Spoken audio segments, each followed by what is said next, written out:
Tom Trento here on a beautiful morning in Jerusalem, in the Jewish state of Israel, at a very unique location on a mountaintop. Behind me is the 9/11 memorial built by the country of Israel in support of the United States of America and in memorial to those who died.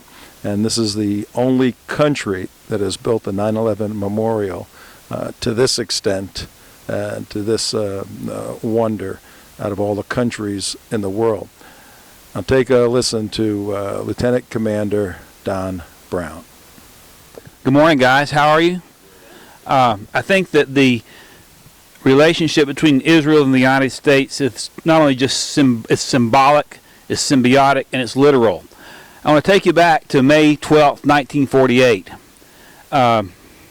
3 days from now, the British mandate over Palestine is about to expire. And there's a great battle going on within the executive branch of the United States government on what to do about it.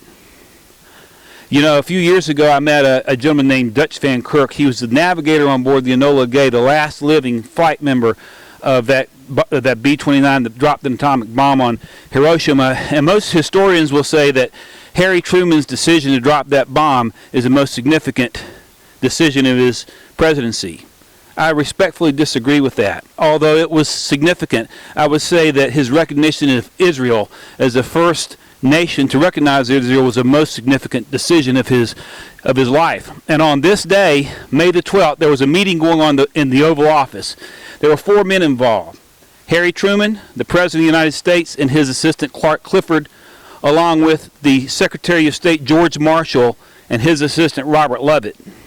We heard Dan this morning refer to what the State Department calls a settlement, which is really a village. We heard our guest the other day in the kibbutz by the border say that the State Department is the enemy of Israel.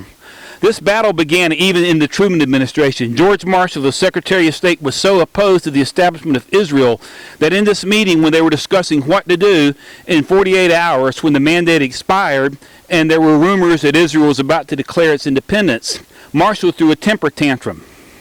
He got up, he almost threatened to walk out. And he actually threatened not to support Harry Truman in his re-election if Truman recognized Israel. Truman felt stabbed in the back because his own United Nations ambassador had gone to the UN and voted that upon the expiration, the UN should have a trusteeship over this land as opposed to recognize it as a nation. Well, Harry Truman went out, and this is what's interesting. At 6:11, hear the number 11, p.m. Eastern Time, Washington, D.C., which was 11 minutes after midnight, May 15th in Jerusalem, the United States, 11 minutes after midnight, became the first nation to recognize Israel. You know, I talked to our friend Ravi, who is a doctor of numerology. I'm no doctor of numerology, but I've always believed that there's a symbiotic relationship between 11 minutes after midnight when we recognized Israel as the first nation and what happened 53 years later on 9/11. Just call it a hunch, but I don't think that's accidental. You know, 9/11 has driven a lot of us to action.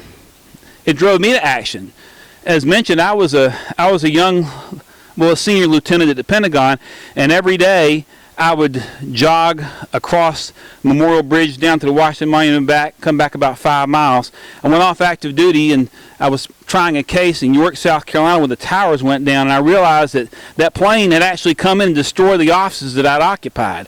And it got me thinking, there by the grace of God could have been me. I knew nothing about Sharia and began to research, which led to my first book, Treason, which dealt with the issue of radical Islamic infiltration in the military. It drove a young man named Aaron Vaughn to action. Aaron Vaughn, Billy and Karen's son, who had blown his knee out and was told he'd never be able to serve. When he saw the towers go down, he decided to take action, and against all odds, enlisted in the Navy and was accepted into their SEAL program because of what happened at 9/11.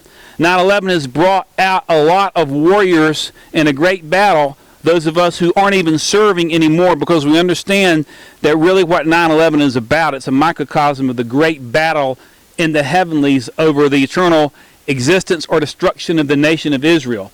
And as Avi pointed out, for the first time, the United States and Israel were joined by an unrestrained and illogical hatred that will drive a group to murder innocent civilians.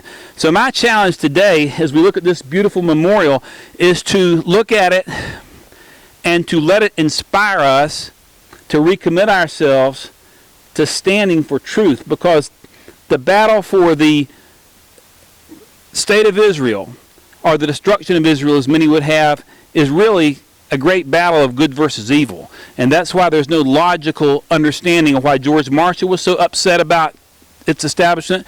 There's no logical understanding as to why nations all around here who aren't threatened by it want it destroyed.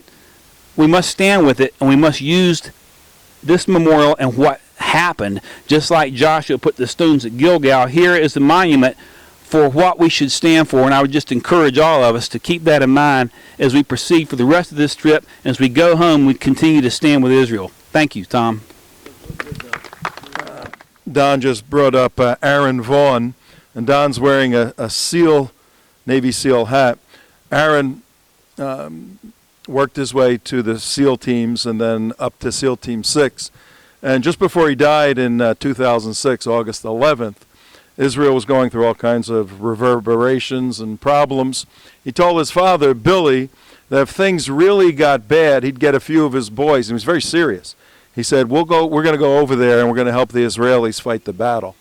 And that's pretty interesting stuff for a young guy.